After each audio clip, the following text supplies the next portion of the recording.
This week, we get inside the amazing mind of Bassmaster Elite Series Pro Kyle Welcher on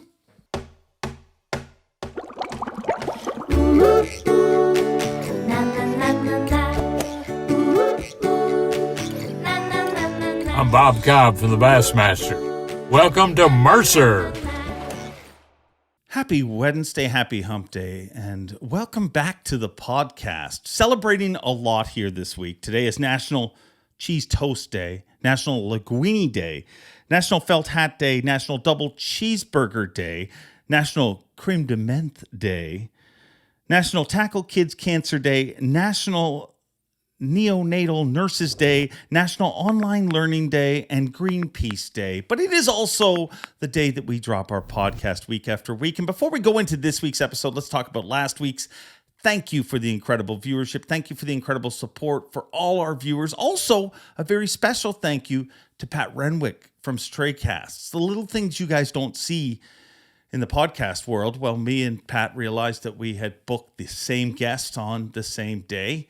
And Pat decided to do it a few weeks from now. So I'll promote that date when it comes out. I think it's the 22nd, so maybe it's next week. But thank you, Pat. That was very cool. You didn't have to do it. I feel like people will tune in either way, hopefully. But it is super cool. And I just thought when somebody does something like that, the world should hear about it. So whatever you're doing, make sure you always check out Straycast. They air on Wednesday nights as well. But a big show last week. Gerald Swindle, Giant Numbers, our record show. And man, just the way this channel has grown since starting this show, really. I mean, it's nuts. I mean, if you look at our subscriber numbers, when we started the show, I think we had 35,000 subscribers and pretty close to 60,000 subscribers right now. Thousands and thousands of people tuned in last week. Thank you very much. Thank you for making it so much fun. But this week's show is going to be really fun because this is one you guys have asked for. I mean, week after week, look through the comments. You'll see somebody asking for me to get this guy on, and with good reason. He has an amazingly bizarre way of thinking of things. I mean, made a living playing poker, then transcended into professional bass fishing, has been on the Elite Series the last 2 years, finished in top 10 for Angler of the Year last year, top 25 this year.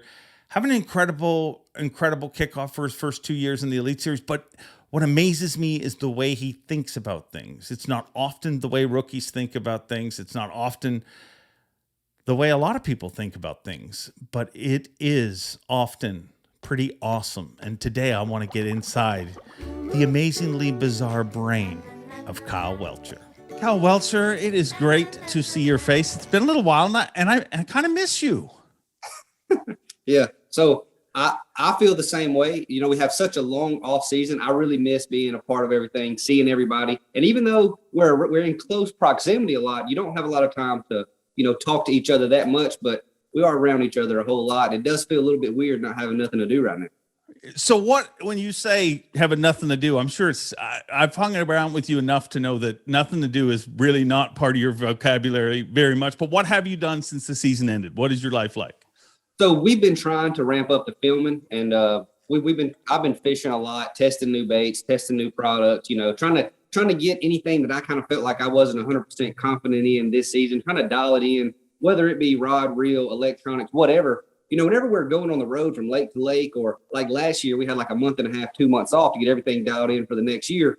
That's kind of your time where you learn and you develop your new products and you kind of get confidence in the new baits, stuff like that. So now I've got like 6 months to really play with stuff and get dialed in with some new techniques and kind of catch up to date with what's going on, because there's so much pressure on these fisheries. There's like new trends that come around all the time. These big lulls where we don't have tournaments is when you can kind of dial that in and get confidence in doing things you don't normally do.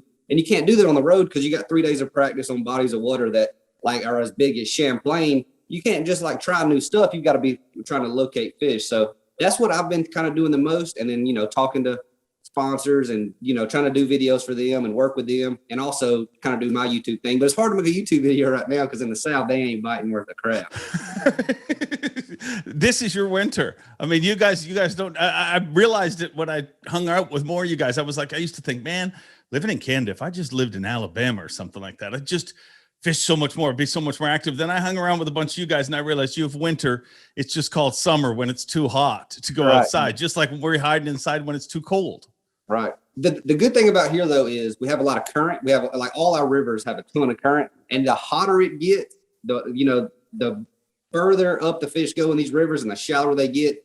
You don't get many bites, but it's really, really fun to catch them that way. So this time of year, it is hot, it's miserable, and you might not get the 6 bites, but they're going to be big ones, and they're going to bite a frog usually. So I'm happy with it. You have an incredible YouTube following. And what I mean by that is it is almost cult-esque. You know what I mean? Like it may not be, and I know maybe one day it will be. It may not be the numbers of some YouTube, you know what I mean? Subscribers and that sort of thing. But dude, I'm going to tell you, it's very rarely that we do a show that we don't have at least one person commenting on, when are you going to have Kyle on? When are you going to have Mont? Like, you've got an army of people out there fighting for you. Why do you think that is? I have no idea. I really appreciate it. That's kind of the backbone of this whole thing. All of us are trying to do this social media stuff and, trying to get people to kind of pull for us and kind of have that type of a following. I don't know why, but I've noticed it too. I've had a lot of people tell me that, like, people really seem to root for me, and they really seem to like the kind of content I put out. I was a lot more genuine than a lot of people from the get-go. So, like, last year, before, I had a lot of sponsors for, like, baits and stuff, and that was by design. I wasn't wanting to take a bait sponsor that didn't pay a lot of money for me to, be committed to advertising for them when I didn't think the deal was worth it, not have confidence in their bait. So I stayed pretty free in that category. So I made actually like a true series where I told every single brand, every bait of everything that I used all year. And I kind of think people kind of appreciated that, because that's kind of a lost deal in fishing. There's so much. There used to be a lot of secrets. Now everybody tells everything, but all their recap videos happen to be all sponsored baits. And it's like, man, nobody throws all sponsored baits all the time. But, I feel like that was kind of part of it. And also I started a YouTube channel. I was fishing out of a broke down Cadillac on the side of the river on Lake Chickamauga.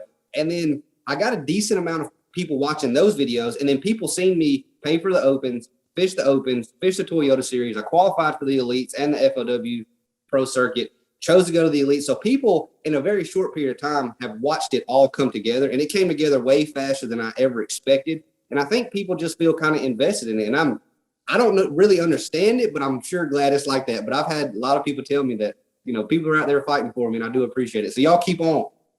It's great to see. And it's, that topic you just brought up about making it to the Elite Series, that was one of the topics we kind of talked about a lot last week when Swindle was on. And I mean, I hear it all the time. People are like, well, you only make the Elite Series if you're rich. You only make the Elite Series if you have 45 grafts on your boat. And dude, I have some rich buddies who have more than 45 grafts in their boat, and they can't make the kindergarten crappie series. So I disagree with that, but where's your take on that?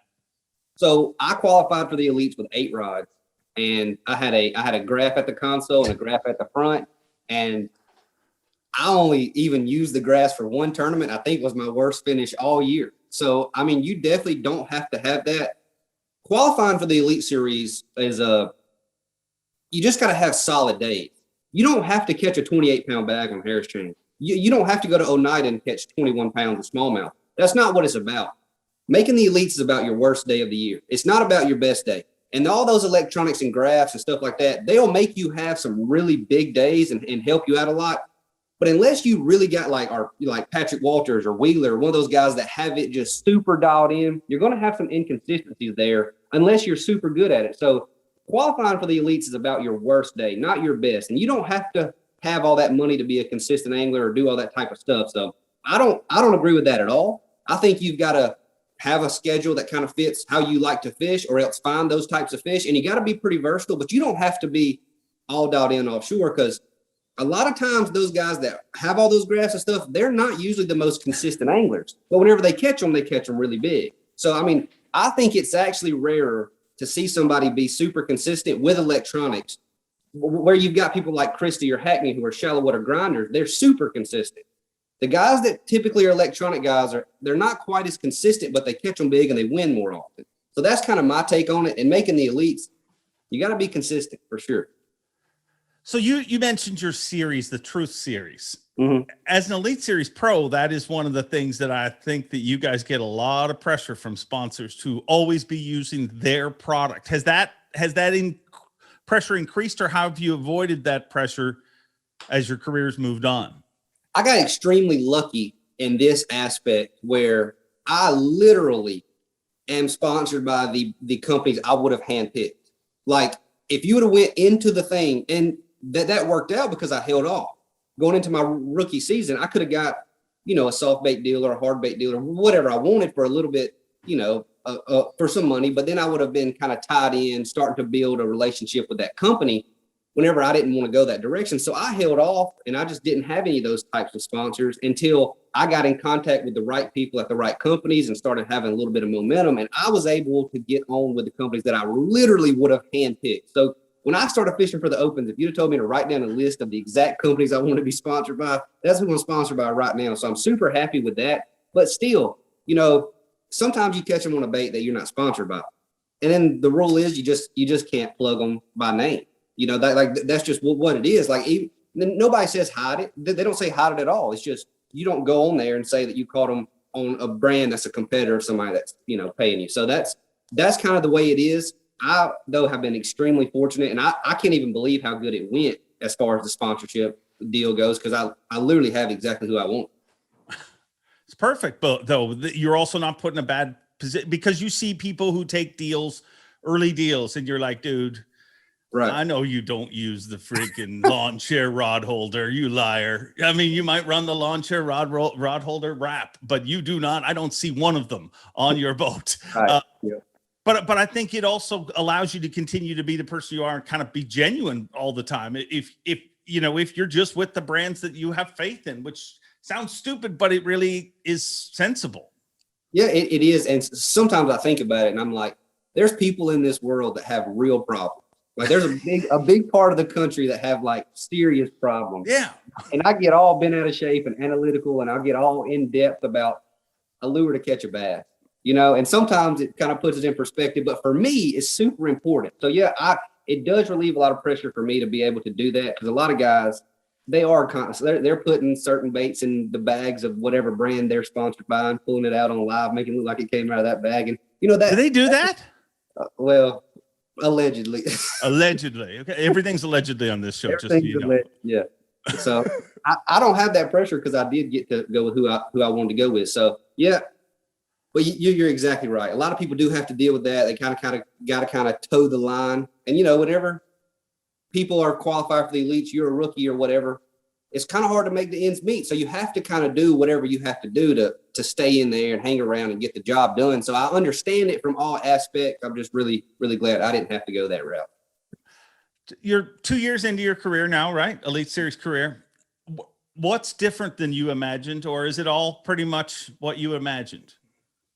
It's all pretty much what I imagined. I think that going into it, I didn't understand how big of a percentage of it was time management. And that's one thing, even, I mean, it's kind of like going to college. It's like, You don't have to be extremely smart if you manage your time correctly. So it's just whenever you're completely consumed with something like a week of an elite event where like there is one priority, period. And whatever you have to do to get that done is whatever it takes. So I didn't realize how big of a percentage of it was time management. I also I've traveled around a decent amount of fish, but bass act the same almost anywhere you go. Like they really, really do. They like the same type of stuff no matter where you go. So, all that stuff wasn't super weird, but I get your time just gets away from you when you're around elite event. Even having 15, 16-hour days of practice, after 3 days, you're like, God, there's so much stuff that I found on Google Earth or I wanted to try that like I've never got to try. So, time management's a big deal. And rigging tackle, and you're always fixing something on whatever boat you have, always something you're trying to tweak or change or something like that. So that was the thing to me that was the most shocking, is how valuable your time is. You said you're obsessed with an event when you get to it. So how different is your do you literally not focus on anything other than just that tournament and getting rest to continue to put pieces together for that tournament, or is your life about the same outside of competition? No, that's one thing that I feel like I have to get better at, is I don't have a really good balance between like spending time with my wife and, communicating with a lot of people and stuff during that week, even not getting sleep and practicing too much, I really feel like I overdo it around the weeks of tournaments. So leading up to an event, I do a lot of research and stuff like that, but I have a lot better balance. And then as soon as we leave the event, I don't watch, like if I didn't make day 3 or day 4, I don't watch live. I don't do any of it. Like I don't pay any attention to even like the weights that ended up winning. Cause when I'm done with the event, it's on to the next one, period. Like I don't Really? if I see a clip on Instagram afterwards for that Bass posted, that's about all I'm gonna see from the event. And then I'm looking forward to the next one because that one's so my whole concept of bass fishing is make the best decision you can make right now. Like I've got buddies of mine and we'll fish small tournaments or whatever. And we'll be trying to make the decision. Do we run up the river? Do we run over here? And we run over here and they'll be like, man, we should have, I got a call coming in. Sorry. So they'll say, man, we should have ran up the river first instead of going here. And I'm like, well, I don't think about it like that. I think this is where we're at right now. What decision do we make from here? I don't want to look back at the last tournament and say, man, I should have went over here and did what this guy did. Because that's not the proper way to think about it. The proper way to think about it is you're right where you are right now. What's the best decision to make from this exact moment? So watching live, all that's going to do is help me make a decision if we go back to the lake the next year. So I'll wait until that's on the schedule. Then I might go back and watch live or something like that. But for the most part, I'm looking forward to the next one as soon as that one's over. So that's what I'm gearing up for. I'll be in the truck with Hunter driving, making a tackle warehouse or wherever order to, get some stuff to the next event. So that's just kind of the way that I do it. I watch less live than probably anybody except for previous tournaments on that lake. Wow. It amazes me because, you would think the natural, like, especially after a rough one, I got to see where I went wrong, but I guess you're right. I mean, it's all about forward progress. If you, halfway through a marathon, if you don't have a good pace, you don't go back and look at how your stride was off, or it's just going to screw it up. You just focus on that next step being the right step. Do you understand that that's a different way of thinking of things than a lot of people do? Yeah. Whenever I talk to people, they always say that I think about stuff differently. And I mean, I'm not saying that I think about stuff in a better way or anything like that, but I think about everything different than most people. So I do. Whenever I talk to people, it's definitely, we a lot of times think about things in completely different ways. Like everybody I talk to is like a complete 180 from me. So I do understand it's different, but I don't know how to change it. That's just how I've always been. You think of things that nobody thinks of. And I could be totally wrong. Maybe I shouldn't be throwing this out there, but I believe at some point you either told me or I saw you say this on a video at some point that you don't eat a lot of bread because it messes up your brain. Is that true? So in a very like rudimentary, I guess rudimentary is a word. In like a very uncomplex, a very simplistic the way I can understand. Yeah, yes, it does. It does. Like it hurts performance all the way around. But since I'm gonna tell you, I had 2 bad tournaments in New York this year, Champlain, and then on St. Lawrence, I made a terrible decision that I'm still mad about. I've been eating a ton of bread since then. So right now, my brain performance is probably way down. But for the most part, whenever I was fishing the opens, my first year on the elites, and then probably 3/4 of the way through this year, I just try to eat super healthy. I try to eat really clean. And yeah, I mean, you shouldn't eat a lot of sugar. That's pretty well known. And as soon as you eat bread, it turns into sugar. So, but the reason I always say bread is because everything that you get that's fast on the road is a sandwich. There's bread on it. So bread is like the one thing that I really try to cut out as much as I can, but everything that tastes good, it's got bread on it. That's the problem. But yeah, I definitely think that it hurts performance for sure. Yeah, those are the nuggets about you that I love, dude. That's the weirdness where you're like, oh, this is a dude from Alabama. He played poker and he's good at that and what. But then you throw out something like that, and I'm like, he thinks that thing's a whole other level. Has that always been the way? Like, have you your entire life? Do you always remember like grade school and stuff, thinking like, man, I'm not thinking of this the same way they're teaching me or other people are doing things? I remember vividly. Whenever I was in, I can't remember, 1st, 2nd grade, something like that, we had a times table, like 9 times 9. Well, we had like a race of all the times tables to see who could get them the fastest. And the teacher pulled me to the side afterwards because I was finishing my worksheets extremely fast. And she was like, what are you doing in your head to get these numbers? And whenever I explained to her the way that I was multiplying these numbers, she was like, I've never seen anybody do it like that. And I remember that vividly because it was the first time somebody told me that, like, you're doing this the wrong way. That's what she told me. She's like, you're doing this the wrong way. But I was the fastest.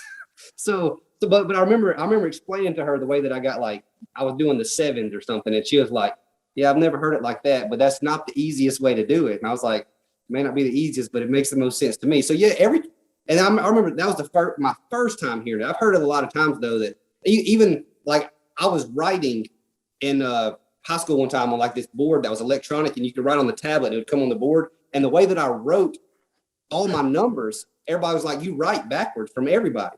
And I was like, well, the way that I write, I never had to pick the pencil up and it's faster. And so they were like, but it's backwards. I was like, I don't know. I'm just telling you. That's how I write. Everything is, I think about things a lot differently. And I'm not saying it's better because I really don't think it is, but I've always done stuff differently like that. But it's the way it's better for, it might not be better, but it's better for you. I mean, that's one of the things, the weird things about school. And I think maybe it's getting better, but I remember I had a similar, when I would do math, I'd always add up the tens first. You know what I mean? In my head, they'd say, do your times table or whatever, but I'd round up to tens and then add the ones to it. You know what I mean? So that's how I do it. And to me, I still generally, when I'm working something out, I can work it out a lot quicker than most people because, but that was wrong. Told me it was wrong in school. And now I go to my kids' stuff and the teachers are actually teaching that way in some way. So maybe you were a trendsetter. You was ahead of your time. That's what it was. Trendsetter. Yeah. When it comes to education, I was definitely ahead of my time. Right. So what was school like for you? Did you like school or no?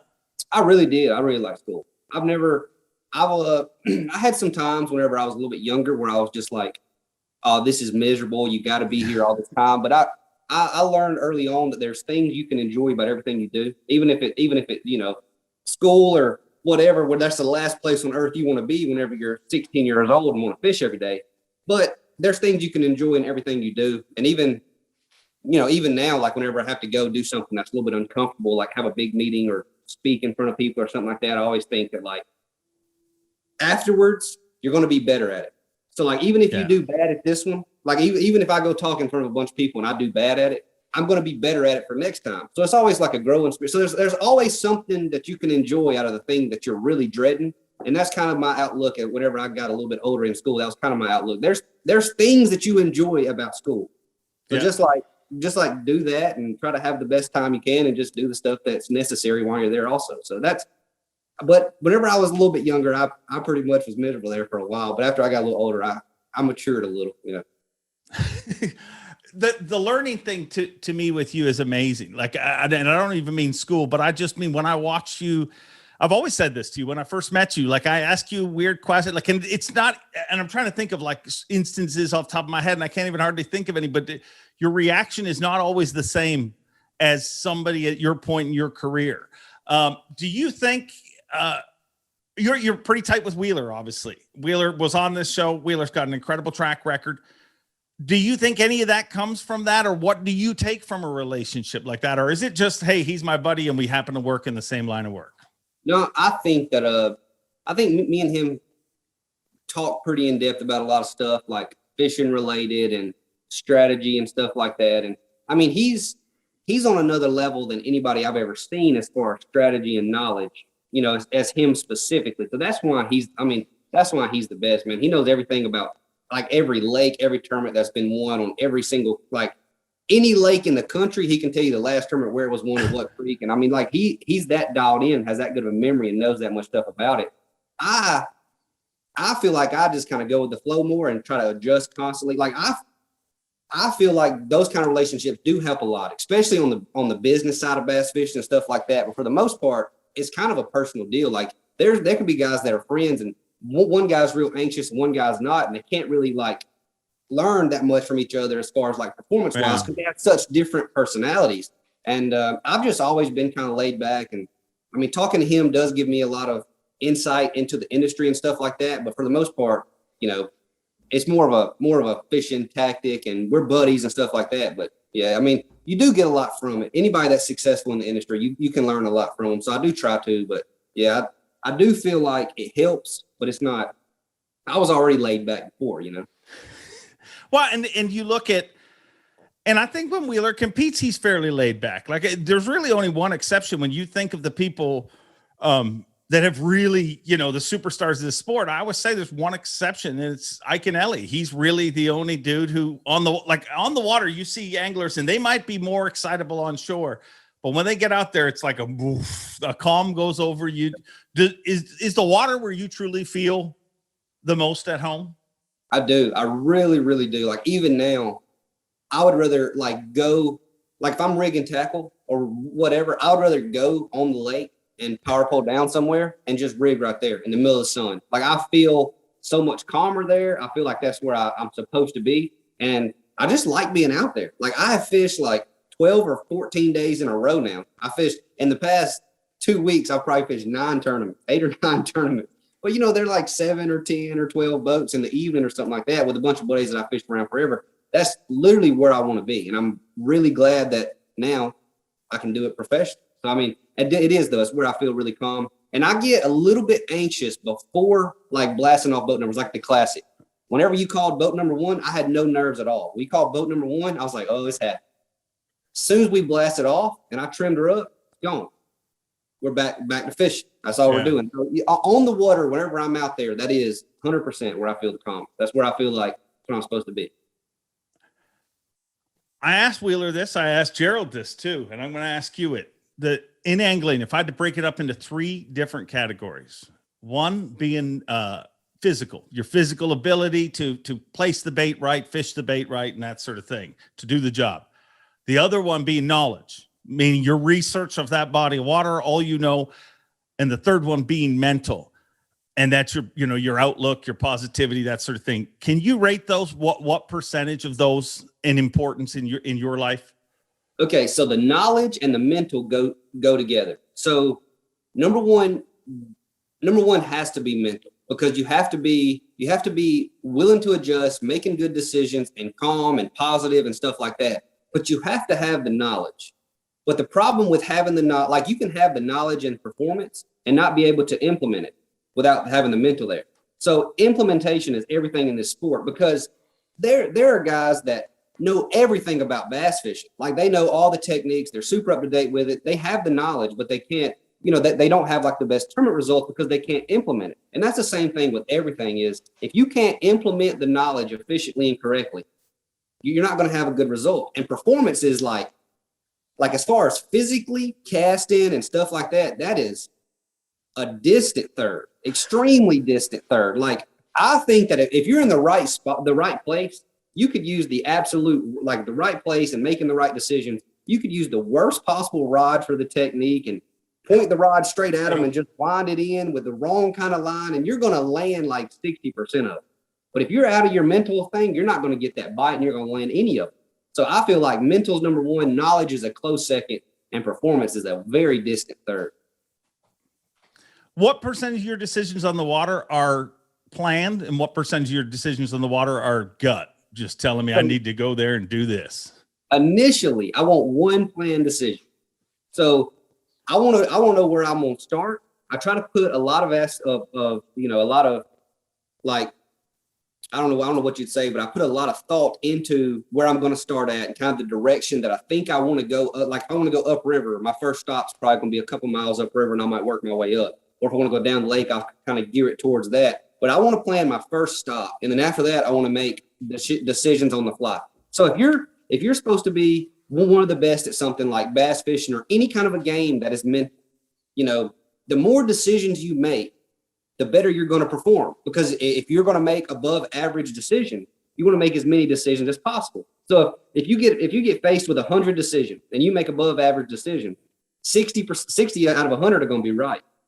So whenever you're bass fishing, the more decisions you make in a day, the more likely you are to have a positive result if you're good at making the decisions in bass fishing. So I want to go out there and have one planned spot, and then from there make as many decisions as I possibly can based on the conditions and the surroundings and stuff like that. And at some point, I feel like you're going to get rewarded and have a good result. So that's kind of my outlook on it. If you're good at whatever you're doing, make as many decisions as possible.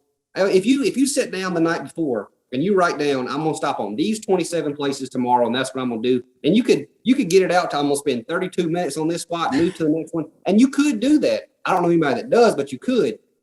But you're not allowing yourself to make those adjustments and make those decisions based on your surroundings when you're out there. So all that's going to come down to is who has the best game plan, who had the best strategy going into it. You're not allowing your actual instincts and knowledge to give you a better performance on the water. And that's not the way that I ever wanted to do it. So my bad tournaments that I have, if I shake off a bunch of big ones in practice or have a lot of places, and then I have to run like 8 or 10 different places where I shook off a bunch of big ones, and then all of a sudden it's like 11:30 and I got one, that's like my worst tournaments always. Like I like the places where I got nothing except a starting spot, and then from there I just go fishing. That seems to be where I consistently do the best. So this year I had a lot of really good practices and a lot of really bad day one, first half of the day. So I really felt like I struggled a lot this year with exactly that. I got too many good bites in practice. And then by the time, I mean, if you shake off 12 5-pounders in practice, you don't just run 2 of them and stop, you know, especially and you around. Can't erase that from your mind either. They're there. You caught them. You saw them. Yep. And then you have to run them all first day or whatever. Or you got bedfish or something, and you have to run them all because the next one might be there. And then it's like 12 o'clock and you got 3 hours and you better go catch 4 of them because you only got one. So that's kind of the way that I felt like it was all year. And that's the backwards way I don't want to do it. I want to make decisions on the fly constantly. Do you work with anyone on the water? I mean, and more but I before you even answered that, I assumed that was the answer, just because you work so different, it'd be hard to work with anyone. So you that's nothing you'd ever entertain? No, it's not. There's a few guys that I could see bouncing ideas off with and saying like, you know, vaguely, hey, they're on pea gravel points. You might go a spook over them and get a bite. If you run 3 or 4 of them, you're going to catch one. You know, like that kind of stuff I could see helping, but I don't ever see it being a type of a deal where we're sharing waypoints and stuff like that. I mean, if I got a decent friend of mine or something and all of a sudden on day 3, I caught a big bag and he made day 4, I would be like, hey, look, I caught him really good here doing this, you know, because I'm off the water. But I don't want to ever go into a tournament trying to share stuff and split stuff up. And honestly, they would probably get the short end of the stick on that, because usually I go into a tournament not having anything. So I really try to figure it out on the water, like tournament day. A lot of times in practice, I'll just spend a lot of time riding around and marking stuff and saying, even stuff I didn't get a bite off of, I'll say, look, this is a grass bed on the inside of this point that's in 4.5 feet of water. If I start catching them out of grass, I'll just know that's over there. And I'll run over there and hit that real quick and stuff like that, where I want to, especially if I get a bite in a few areas, I'll run every inch of shoreline in that area without even making a cast and just kind of understand what that area has to offer so I can go run it. And that's not going to help them very much if I say, yeah, I ran every inch of shoreline and marked everything, but I didn't get a single bite. You know, that's not going to help them too much. So but yeah, I've never wanted to work with anybody. That's not kind of my deal. I don't do it for that. Like I don't want info. I want to figure it out myself. I'm not in this sport trying to make as much money as I possibly can and make as many checks as I possibly can. I'm in this sport because I'm proud of my progression in the sport, how much I've learned, and I really want to do it my way. Like I would be playing poker if it was all about the money and I was trying to make checks. Like I'm invested in this, like myself, and that's how I want to do it.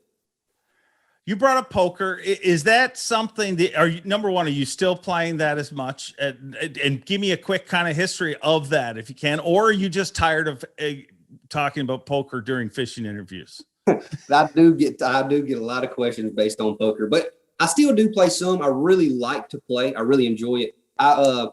People have a misconception of what it is. They think that like I buy in for like $100,000 and I'm winning hundreds of thousands. Like that's not what it is. Basically, there's only a few places in this country where you can play poker consistently where you buy in for over $2,000. Like there's Vegas and South Florida, and every once in a while, and LA, and then every once in a while one will pop up here and there. But for the most part, it's primarily smaller games where you're buying in for $1,000 to $3,000. And the deal is you want to win about 70% of the time. So if you win or lose, you know, somewhere between $1,000 and $1,500, 70% of the time you win, you're going to end up doing pretty good, you know, throughout the year. So that's kind of what poker is consistently doing better than average. And you win some, you lose some, but over the course of a year, you're going to make a lot of money because your averages are so much better. So it's not a deal where I'm winning 20 grand or 100 grand or something like that. just like $800, $1,000 a day pretty much, but you just win way more often than you lose. And whenever you win, you actually win bigger than you lose. At least that's been my stats over the career. But after I turned 19, actually 18 and 19, I would go down to Florida, and in Florida, you could play poker at 18. So I'd go down there in the summer, and I didn't have much money, so couldn't take a lot of money down there. 18-year-olds going down there for spring break. You're going for poker. I love it. Well, it was way more fun for me. I've always been real competitive and wanted to, like, if I can see myself get better at something, I'm all in. Like, if I can notice that I'm improving, I'm all in. And I could see myself getting better at poker, getting better at fishing, all that type of stuff. I always feel like I'm kind of more addicted to progress than anything else. Like, if I can see myself improving, I want to keep going. And I started getting better at poker, and I was playing online and studying a lot. And back then, it was way harder to study. And it wasn't even that long ago. But now there's so much poker stuff on the internet. My little brother's playing stuff and stuff like that. And there's training sites and all this stuff where you can get better so much faster. Whereas whenever I was playing, there was still some YouTube videos and stuff like that I watched. But for the most part, you just got the fundamentals and you had to go implement it. And it was hard to really, like, now there's like charts and all this stuff everybody's really following. And even just, 8 or 9 years ago, there wasn't that much stuff. So I would go down there whenever I was 19 and 20. And when I turned 21, I could go anywhere in the country and play poker at 21. So the day I had been playing poker in Florida since 19, 20 years old, just hundreds and hundreds of hours. When I turned 21, I was in Biloxi, Mississippi. At 12:01, I got off the elevator and walked into the poker room and didn't even get ID'd and went in there and sat down. I probably looked like I was about 16 years old. Didn't even get ID'd, went in there and played. I couldn't lose a hand. There's still, when I go down there to Biloxi, people talk about it.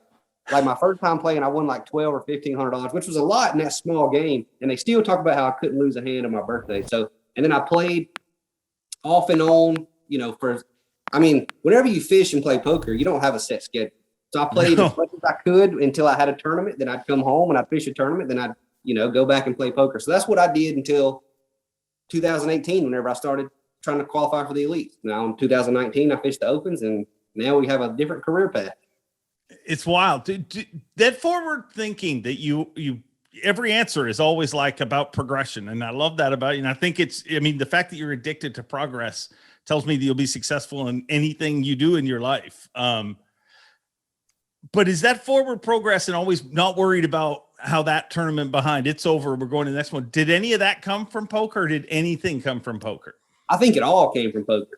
So basically, like, right now, if me and you want to get, like, if me and you're playing poker, we get all in for $10,000 a piece, and I got pocket aces and you got pocket king. Well, I'm going to win 80% of the time, right? Like, I'm going to win the $20,000 pot 80% of the time. But that means 1 out of 5 times you're going to win. Yeah. So when we get all in and you win the pot, I don't care, because that has to happen 1 out of 5 times in order for me to win 4 out of 5 times. So I have to lose 20% of the time in order to win 80% of the time. So I don't care about the results. It doesn't matter. All that matters is we got it all in a position where I'm going to win 80% of the time. And that's kind of the way that I think about everything in life now, is it's necessary to lose sometimes in order to win the times you're going to win. Like, that's how I feel about it. And I don't worry about the results or the outcome. All I worry about is the decision I made and, the choices I made and how I reacted to the circumstance on the water. So whenever I leave a tournament, if I do everything right and I lost 4 big ones today and I should be leading, if I think back, I watched the YouTube video, I did everything right and lost them, I have no problem. If I make a bad decision, like if I go back and watch a YouTube video and I caught one doing something different that I wasn't doing, and then I didn't pick up on it, and then 2 hours later I caught another one on kind of the same pattern and I didn't pick up on it, I'll be extremely angry. Like I don't like it whenever I miss the information that's in front of me. And it happens a lot. You miss info on the water when you're so dialed in on what you think you're going to do. So I don't worry at all about the result. I only worry about the decisions and what got you to that opportunity. So that's kind of the way that I think about things. Wow. You answer questions like you've won 6 classics and you know what I mean? Like, really, it's shocking to see somebody at this point in your career to think about things like that. But that's also why I wanted to talk to you today, just because your mind is bizarrely amazing to me. I mean, I love the way you think of things. What's your pet peeve about being a pro angler? Is there something that, like, if I could get rid of this, I'd be just so much easier? Don't say the MC, please. I kind of take everything that comes with it. that's kind of the way that I think about it. I don't have anything that sticks out to me where, I don't have any kind of problems with it. Like, I understand that most things in this industry are necessary. Even the things you kind of don't like are necessary. So I don't have anything that really sticks out that I dislike about being a pro angler. Even the driving and stuff, I don't mind it too much. My biggest pet peeve is how I run myself in the ground during practice. Like, that's what bothers me about it, is I feel like I just go way too hard, and by the tournament I'm almost burnt out. So that's kind of, for me though, that's not really a pet peeve. So I just kind of take it all in, and I enjoy every aspect of it. So I don't have anything that sticks out to me. Does that hurt you in the North? I mean, I know you had a couple tough ones in the North, but was that due to lack of time on those bodies of water? Or do you think, like you pointed out, one of your worst things is you burn yourself out? Well, there's nowhere you can burn yourself out more than the North, because we go up there and we have like 16 hours of daylight at that time of year. You can kill yourself before the tournament even starts. Yep. I don't think that's what happened up there this year. I don't like to talk about missed opportunities, stuff like that, but on Champlain, I had the opportunities to do really well. It just they didn't come in the boat, and that's what that happens sometimes. I made a super long run on day 2, had a short fishing time, and I had some other obstacles that came up, and I don't want to make excuses or stuff like that. And then on St. Lawrence, it's 100% all on me. I made a bad decision on day 2. I had a pretty good practice, had a pretty good first day. And then on day 2, I just point blank made a bad decision, and it could have happened anywhere. It just happened to be on a smallmouth fishery. So I didn't really feel like it had anything to do with the smallmouth. I think I just made a big mental mistake where I don't know how I did it. I'm so disappointed in myself, and I'm still mad about it. I just made an extremely large mental mistake, and it's the worst one I've made since I've been on the Elites. It just happened to be on a smallmouth fishery. So I feel like those two, I have a pretty good understanding of what went wrong. It just, I don't think I was burnt out for those, but maybe if I have better sleep, I don't make that decision on St. Lawrence. If I'm not, so wore out, I don't make that decision. It's the last tournament of the year. We've been traveling a lot. We've been practicing a lot. We had a lot of stuff to do, driving a ton.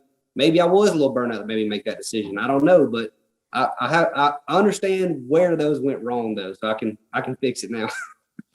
When do you start working on the next year? I mean, our new schedule is out, every single event. Are you already working on it? Yeah, I'm already kind of planning. I've already got stuff ordered from all my sponsors and stuff that I feel like is going to play next year. I'm already getting kind of the techniques that I think can give me a shot at winning on all those kind of a deals, all those places we're going. I'm already kind of, playing with it. I've been fishing with forward facing sonar a lot in the past 3 weeks. I've gotten a whole lot better at it very, very quickly. I mean, I didn't have it a year ago. So in the past year, obviously I've gotten a whole lot better at it. So, I feel like I'm trying to get more well-rounded and try to already gear up for kind of the direction the season's going to go. But you don't know. Like, we might go to St. John's and it'll be a straight up punch and bite, or we might go there and they'll be eating a whopper plopper. Like, you just actually never know exactly what's going to happen. So I'm just kind of trying to understand the places we're going to a little bit better, do a lot of research, and then, whenever I get there, I'll kind of gear up for exactly what I want. But I just want to make sure I have everything I have and have all the confidence in my tackling stuff right now. That's kind of what I'm playing with right now. But I have spent a lot of time on Google Earth on all those fisheries already. Is Google Earth the unsung hero of the Bassmaster Elite Series? Like, is it the one thing that you don't hear a lot of people talking about Google Earth? And I'm going to tell you, we all, even DMC, spend ridiculous amounts of time peering into things on Google Earth.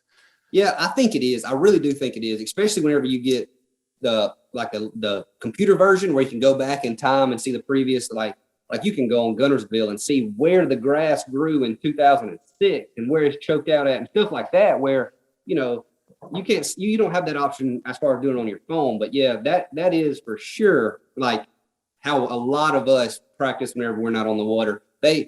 It's amazing how many times I'll find like an obscure spot on Google Earth and I'll put it in my GPS and start there day one of practicing. And like the first 6 spots I found on Google Earth, I just like get tons of bites off of. It's unbelievable how much practice you can actually do there. Like, I feel like I would have a decent shot in a one-day tournament just looking on Google Earth and running that type of stuff. Obviously, I'm not going to beat like the locals or nothing, but I think I could put together a decent bag just practicing on Google Earth. But it's always different though, whenever you see something on there and you get on the water, you see the other half of it that you didn't even know was there. And sometimes you'll be like, well, this place is like 4 times better than I thought it even was. And then you go to some place and like, well, it looked good, but it really ain't. You know? I'm usually the latter. I go there and there's been water here in years. Do you have any superstitions? Fishing superstitions at all? I don't have any superstitions. Like I used to fish with a partner whenever I was like 16, 17 years old. I'm actually going to fish with him Saturday, so it's pretty cool. And he would have a banana in the boat all the time, and we won a bunch of tournaments with a banana in the boat. So I don't have any superstitions. The one thing about me is I really like for my clothes, you know, my shorts, my shoes, everything to be extremely comfortable. I don't want to have anything, like I don't like for my shorts to be below my knees whenever it's hot and I feel like they start sticking to you and stuff. Like I want to be extremely comfortable on the water, but I don't have any kind of superstitions. Everything like your hat, sunglasses, I need to be extremely comfortable, but I don't have any superstitions. So if you're just meeting you for the first time during this interview, you make it sound like you just care about the it's not about the goals, it's about the growth, I guess, or the climb. But I know you're competitive enough that you have to have some targets. What has to happen? Like, what do you need to accomplish in this career to walk away and say, man, I made my mark, or I'm satisfied? I want AOI at some point. I'm not saying next year, but at some point, that's what I want. To me, like right now, I would love to win a tournament like the Classic. That's like a jump starter for your career and all this stuff. But whenever I retire, the AOI would be the thing you have to cherish for me. Like, that's it. Like, you beat everybody all year. Like Seth Fighter this past year, he didn't barely win it. He crushed us all year long. He was the best from the beginning. And to me, just having an entire year where it's like you beat 100 of the absolute best all year long. And it's not like the Classic is huge. It's a lot of pressure, but it's 15 bass. Like Seth Fighter probably weighed in, I don't know how many, 145 bass to win this. Like, there's no luck in that. To me, if you're going to retire, that's the thing you hang your hat on. That's it. So I want to win something bad. I don't care if it's an Elite, the Classic, whatever. But whenever I retire, I want to have an AOI. I'd really, really like to have an AOI. I hope I get to retire. I hope I don't get, have bad performance and get booted off the Elites. But that's the thing that I would look back on and be the most happy about for sure. Well, I don't think you're getting booted anytime soon. Did I screw up as soon as I started announcing you as always been in the top 10 for Angler of the Year, it was like an hour later, you slipped out of the top 10 for the first time. And now I got to say, you've never been out of the top 25 or whatever, but I know your goal's always, was it my fault? I don't think so at all. To me, there's nothing nobody can say on the dock or at home or on the YouTube comments or Instagram comments. There's nothing they can say to change, how the fish bite on Lake Champlain, 20 miles away from the launch. There's so many obstacles and stuff like that it doesn't affect anything. If it doesn't affect me, it doesn't affect anything, And I didn't feel any undue pressure to stay in the top 10, like I was trying to win every single tournament. It was, nothing changed. So you're excused from that. All right. Well, you've told us not to eat too much bread or your brain goes foggy. You've told us you don't think about the past. You don't look back. You're always moving forward. Give me one other peculiar thing that you think, like, give me something that you do that nobody else does when you're competing.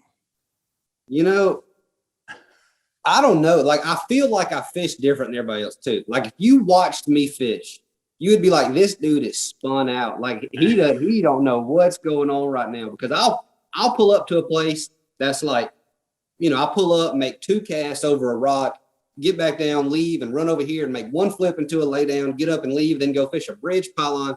It's just, I scramble like constantly. That's what I do, is I scramble unless I have something that I feel like it's a pattern that I can run. So if you watch me fish, you would think that this dude has no idea what's going on. He is completely shooting from the hip and he's missing everything he's shooting at right now. So that's what I would say that I do different, is I just go way too fast a lot of times. But people have been telling me since I was like 14 years old to slow down and stop running around so much. And it's worked out decent so far. But I mean, that's the other thing to me. And some other guys do similar things like that too. Yeah. But I don't have anything that sticks out too bad other than I look like I'm spun out all the time. Well, I love watching you compete, and I don't think it's a question of if, it's a question of when. You will win on the Elite Series, and I hope you get that Angler of the Year title. But thank you for allowing us in your bizarrely awesome brain. Anytime, anytime. All right, I'll let you get back to sweating. A big day of sweating ahead. Is that what the plan is today? Well, usually down here in the South, they start generating current about 3 in the evening. So it's time to go catch some. We got about 2 hours of heaven down here. You're sweating. It's terrible, but they bite. So they will be generating here in a couple hours. It's time to go catch a bass or two.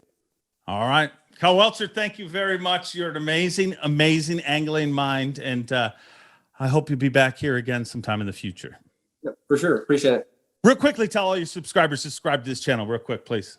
All my subscribers subscribe to Dave's channel, and all Dave's subscribers come subscribe to my channel, Kyle Welcher.